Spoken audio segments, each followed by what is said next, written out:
नमस्कार, आप देख रहे हैं आर मीडिया। मैं हूं आपके साथ अनमोल तिवारी। हमारे साथ मौजूद है गुरु रहमान, जो कि नाम और पहचान के मोहताज नहीं है। इस नाम और इस चेहरे से आप सबको परिचित हैं, क्योंकि इस एम सिविल सर्विस और अदम्य अदिति गुरुकुल एकेडमी ने हज़ारों की संख्या में दरोगा, IAS, IPS और अनेकों सरकारी नौकरियां दी है, बच्चों की सफलता दी है। 11 रुपये के गुरुदक्षिणा में पढ़ाने वाले गुरु रहमान है ये। सर, आपका हमारे चैनल में हार्दिक स्वागत है। बहुत बहुत धन्यवाद तिवारी जी। आप चंपारण के हैं?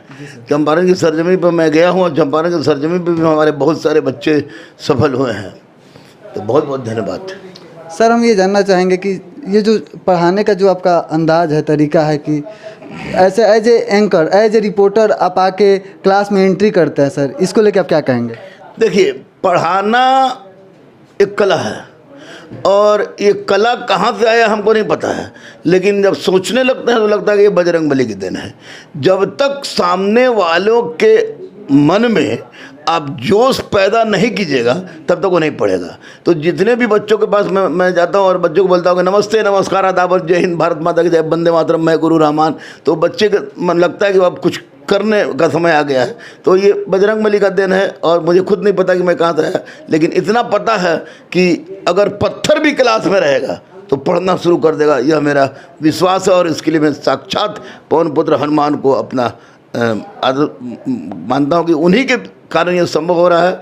और ईश्वर करे, बजरंगबली करें, माँ सरस्वती करे कि मैं ऐसा करता रहूँ, लड़के पढ़ते रहें, भारत बढ़ता रहे। सर, आप कब से बच्चों को पढ़ा रहे हैं? 7 मई 1994 को बृहस्पतिवार के दिन से ईस्ट एंड वेस्ट कोचिंग में विनय कंठ की कोचिंग थी। विनय कंठ नहीं रहे अब, तो उसी में से मैंने शुरू किया था।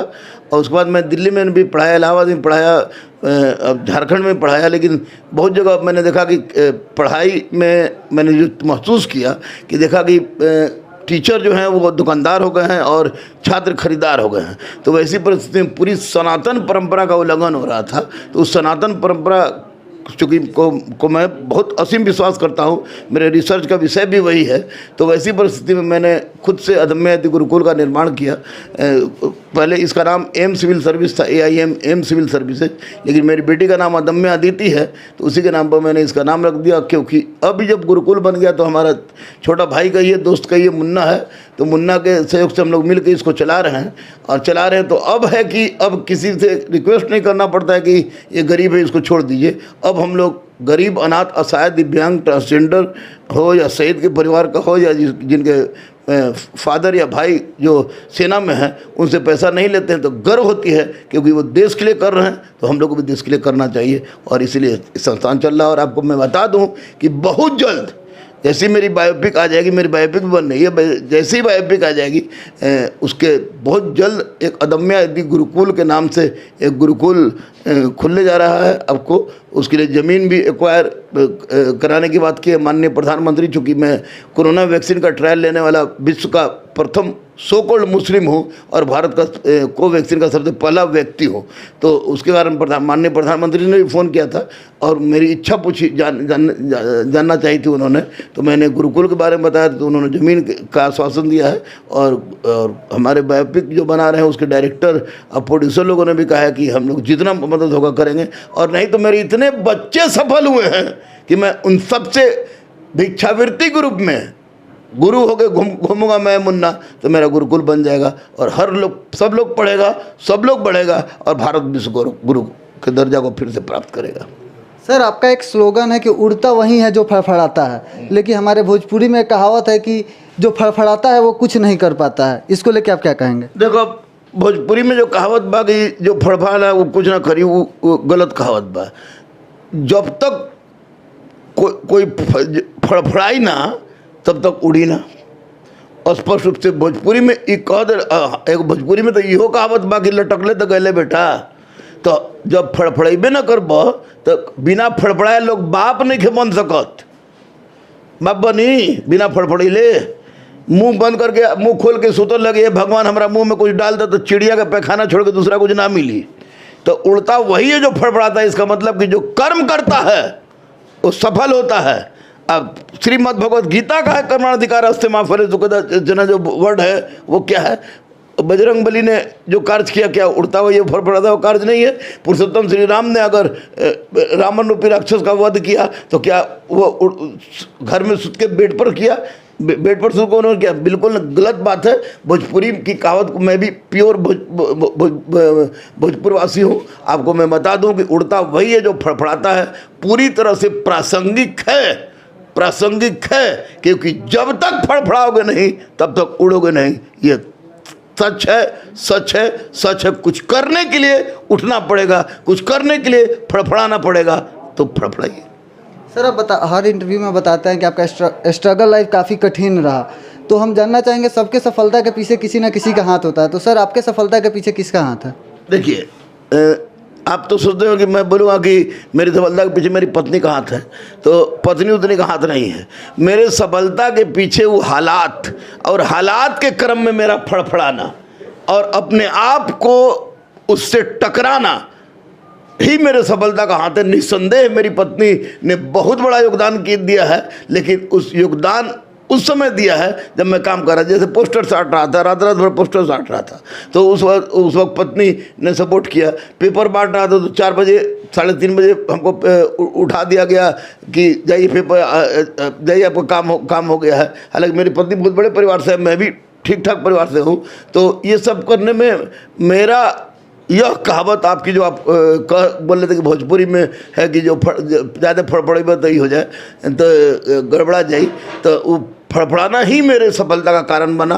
अभी तो मैं सफल नहीं अपने आप को मानता हूँ, लेकिन अगर मैं सफल होऊंगा तो कहानी चरितार्थ हो जाएगी कि उड़ता वही है जो फड़फड़ाता है। और ऐसे अच्छी पत्नी, संस्कारी पत्नी, सनातनी पत्नी अगर किसी को पुरुषोत्तम श्री राम बना देती है, तो मैं तो एक मामूली गुरु रहमान हूँ, तो निश्चित रूप से पत्नी का योगदान को मैं नकार नहीं सकता।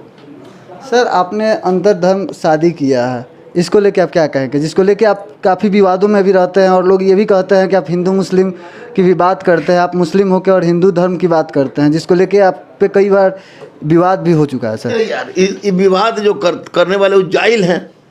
मैं भारत में रहता हूँ, अब भारतीय संस्कृति में मुझे खाना पीना सब कुछ, ज़िंदगी मेरी सांस भारत की ही में चलती है, तो मैं गाय, गंगा, नदी, धरती, प्रकृति की रक्षा की बात ना करूं तो किसकी बात करूं? जो अगर इसमें विवाद पैदा करते हैं वो जाहिल हैं, 100% जाहिल हैं। और निश्चित रूप से सनातन एक ऐसी संस्कृति है जिससे वैश्विक संस्कृति का उद्गमन हुआ है। अगर ये जानने वाले व्यक्ति अगर हमारी आलोचना करेंगे तो चलेगा, लेकिन जाहिल आदमी अगर हमको गाली बकता है कि रहमान हिंदू हो गया है, फलाना हो गया है, ठिकाना हो गया है, तो मैं इस्लाम का विरोध नहीं करता हूँ, लेकिन मैं सनातन का विरोध सुन भी नहीं सकता हूँ। तो इसका एकमात्र कारण है कि सनातन वैश्विक संस्कृति की जननी है, और सनातन में वो सारा चीज़ है जो मनुष्यता को सिखाता है, इंसानियत को सिखाता है। इसलिए मुझे किसी भी तरह का कोई परवाह नहीं है कि लोग क्या कहते हैं, क्या नहीं कहते हैं, फतवा आए जाए नहीं जाए, मुझे कोई फर्क नहीं पड़ता है। मैं खुश हूँ, भारत मेरा महान है, और मैं कहता हूँ कि अगर कहीं स्वर्ग है तो भारत में है, भारत में है, भारत में है, क्योंकि मैं इसे साक्षात देख रहा हूँ और समझ रहा हूँ। सर आपके ऊपर एक बायोग्राफी फिल्म बन रही है, वो फिल्म कब तक आने वाली है? सर फिल्म आपको 2022 में आ जाएगी, किसी परिस्थिति में 2022 में आ जाएगी। उसके 20 से 30% सीन जो शूटिंग जो है वो बाकी है, जिसको बिहार और बनारस में होने वाला बाकी है, तो वो होगा और आ जाएगा। क्योंकि कोरोना एक विकराल रूप में आया था और कोरोना कारण वो शूटिंग नहीं हो पाई पूरी, तो जो 2022 में आ जाएगी, तब बच्चों को पता चल जाएगा कि क्या ज़िंदगी होता है। और लव करने वालों तमाम लोगों को हम बता दें कि जब तक पढ़ें तब तक लव मत करें, और पढ़ाई ख़त्म हो, नौकरी मिल जाए तो लव करें, मैं उनके साथ हूँ। लेकिन जब भी प्यार करें तो अपने जाति और धर्म में करें, क्योंकि सब कोई गुरु रहमान नहीं हो सकता है, सब कोई अमिता नहीं हो सकती है। क्योंकि जिस तरह का झेल हम लोगों ने झेला है वह केवल और केवल इस तरह के तथाकथित सामाजिक और धार्मिक वर्जनाओं के कारण झेला है। इसलिए प्यार मोहब्बत के कारण मैंने झेलना शुरू किया, क्योंकि हमारा चाचा मंत्री था, हमारे बाप पुलिस ऑफिसर थे, हमारे भाई पुलिस ऑफिसर है, और उसके बावजूद अगर मैंने झेला तो प्यार था, लेकिन विश्वास था इस बात का कि प्यार जब करिए जो तुमको पसंद हो वही बात करेंगे, जो तुम दिन को अगर रात को हो रात कहेंगे वाली बात थी, तो हो गई और प्यार हो गई। तो आज मैंने अब उसमें फड़फड़ा है, आज मेरे पास है वो। तो आदमी अगर दिल से पागलपन के हद तक गुजर कर जिस चीज़ को चाहेगा, वो चीज़ चाहे पढ़ाई हो, IAS हो, IPS हो, दरोगा हो, या किसी भी को जो भी चीज़ हो या प्यार हो, उसमें उसको सफलता मिलती है। यह मैंने देख लिया है और मैं इसको समझ भी लिया है मैंने। सर, ये जो फिल्म बन रही है जिसमें जो आपका कैरेक्टर है, इस कैरेक्टर में अभिनय आप खुद कर रहे हैं या कोई और कर रहे हैं? इस फिल्म में केवल 10 मिनट का सीन हमारे पूरे परिवार का है और बाकी बहुत अच्छे बहुत बड़े कलाकार हैं इसके।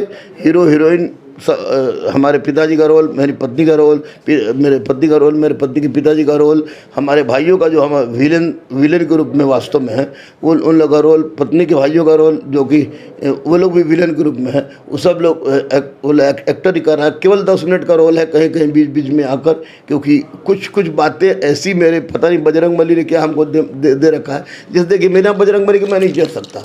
ये आप देखते होंगे तो इसमें बजरंगबली हमारे साथ पास है और इतना बड़ा एटम बम मैंने रखा है कि मैं इस एटम बम से पूरे किसी भी 1000 पाकिस्तान को तो कभी भी बर्बाद कर सकता हूँ एटम बम से। और सबसे आगे हैं बजरंगबली। तो निश्चित रूप से कुछ ऐसी डायलॉग्स थी जिसको हीरो बोल पाने में सक्षम नहीं हो पा रहा था, तो उस डायलॉग को हमसे बुलवाया गया है। भले ही वो पर्दा पर लगे कि बोल रहा है वो, लेकिन आवाज़ मेरी है, कुछ है आवाज़। तो ये अच्छा लगा हमको कि चलो बड़े बड़े फिल्म के हीरो लोग जो हीरो कहलाते हैं पर्दे पर, वो लोग वास्तविक जीवन में इसको नहीं उतार पाए और मेरी आवाज़ को ही वहाँ पर सेट करना पड़ा, तो वो हो रहा है। लेकिन फिल्म में हीरो अलग है, हीरो हीरोइन है, जो सारे लोग प्रोफेशनल हैं। लेकिन मैंने सिर्फ और सिर्फ यही कहा था डायरेक्टर से कि और निर्देशक से कि कहानी में वास्तविकता होनी चाहिए, क्योंकि किसी भी तरह का घुसेड़ मुझे पसंद नहीं है, वरना मेरे बायोपिक मत बनाइए, लेकिन कहानी में पूरी तरह से वास्तविकता है। 10 मिनट का रोल इसमें हमारे परिवार का है। सर, एक और बड़ी सवाल बन चुकी है कि हर बार अभी जो रिज़ल्ट आया, जैसे कि UPSC का भी रिज़ल्ट आया है जिसका टॉपर भी IITian है, बीते दिनों BPSC का रिज़ल्ट आया था, उसके भी टॉपर IITian ही बने। आखिर क्या कारण है सर? देखिए, कारण है शिक्षा व्यवस्था में लोचा, कारण है सरकार की गुंडागर्दी, कारण है हमारी शैक्षणिक प्रणाली का मैकाले पद्धति पर आधारित होना। आप बताइए कि हमारे प्रधानमंत्री UNO में हिंदी में भाषण देख के पूरे वैश्विक स्तर पर अपने गौरवान्वित महसूस करते हैं, हम लोग भी गर्व महसूस करते हैं। और हमारे यहाँ कितने बच्चे हैं जो कि अंग्रेजी स्कूल में पढ़ेंगे? दाल भात छिपकली खिलवाते हैं आप बच्चों को। अब खुद हमारे प्रधानमंत्री बोलते कि 80 करोड़ लोगों को मैंने कोरोना में दिया। तो हिंदी माध्यम वाले बच्चों के साथ नाइंसाफ़ी है, 100% नाइंसाफ़ी है। अगर वास्तव में भारत को विश्व गुरु बनाना है और तो हिंदी हमारी मातृभाषा है और हिंदी में ही लड़के, इस बार 712 रिजल्ट आया UPSC में, जिसमें केवल 13 बच्चे आपको हिंदी माध्यम से है। ऐसा क्यों? इसका मतलब कि निश्चित रूप से हमारी शिक्षा व्यवस्था में कहीं ना कहीं लोचा है, जिसमें सुधार की आवश्यकता है। ये गलत है। माननीय प्रधानमंत्री को इस पर ध्यान देना होगा। और आपको मैं बता दूं आपके चैनल के माध्यम से, क्योंकि आप इतने छोटे उम्र के आप लोग बच्चे हमारे पास आए, तो ये बात मैं आज तक पर हमारी मीटिंग थी, लेकिन मैं पहले आपको मैं बता दूं कि नवरात्र, चूँकि मैं नवरात्र करता हूँ, वो भी जल पर करता हूँ, नवरात्र मैं करता हूँ, मेरी पत्नी भी करती है। तो नवरात्र में तो आप अनशन पर हमने बैठेंगे तो सरकार कहेगी कि नवरात्र करता है, इससे कोई फर्क नहीं पड़ेगा। नवरात्र के बाद मैं हिंदी भाषी छात्रों के लिए अनशन करने जा रहा हूँ, आमरण अनशन करने जा रहा हूँ, जैसे सीसैट के लिए किया था उसी तरह करूँगा। और एक व्यापक अहिंसात्मक आंदोलन जो पूरे हिंदुस्तान की सरजमी पर एक नया आंदोलन होगा, वो आंदोलन शुरू होगा हिंदी भाषी छात्रों के लिए, जिसकी शुरुआत इसी अदम्य गुरुकुल से होगी। सर, हमारा अंतिम सवाल है कि आप बार बार कहते हैं कलम की ताकत को पहचानो, तो सर हम चाहेंगे कि हमारे इस वीडियो को जो भी छात्र देख रहे हैं उनके लिए आपका एक संदेश, कलम की ताकत को पहचानो। स्पष्ट रूप से मैं सारे लोगों को यही बोलूँगा कि कदम चूम लेती है खुदा के मंजिल मुसाफिर अगर अपनी हिम्मत न हारे, लेकिन कब? क्योंकि मैंने देखा है अपने इस 94 से लेकर अभी तक की परिस्थिति में कि नक्सलाइट बनिए, आतंकवादी बनिए, गुंडा बनिए, मवाली बनिए, चोर बनिए, डकैत बनिए, उससे कुछ होने जाने वाला नहीं है। अगर परिवर्तन लाना चाहते हो तो कलम उठाओ, क्योंकि ना बम से, ना बारूद से, ना पिस्तौल से, ना बंदूक के नोक से परिवर्तन जब भी होगी भारत में, तो भारत माँ है हमारी, वो कलम के नोक से। कलम को उठाओ, कलम को अपना हथियार बनाओ और कलम के आगे कलम के माध्यम से आगे बढ़ो। निश्चित रूप से भारत भी विश्व गुरु बनेगा और तुम्हारी भी समस्या दूर होगी, क्योंकि कलम क्रांति ही एकमात्र क्रांति है जो संपूर्ण परिवर्तन की धात्री बनेगी। सर बहुत बहुत धन्यवाद सर, आपसे बात करके बहुत अच्छा लगा और बहुत ही आपने इन्फॉर्मेशन दी हमें, उसके लिए आपको बहुत बहुत धन्यवाद। Lot of thanks, lot of thanks, lot of thanks. हमारे साथ थे गुरु रहमान और आप देख रहे हैं आर मीडिया पटना से। मैं अनमोल तिवारी।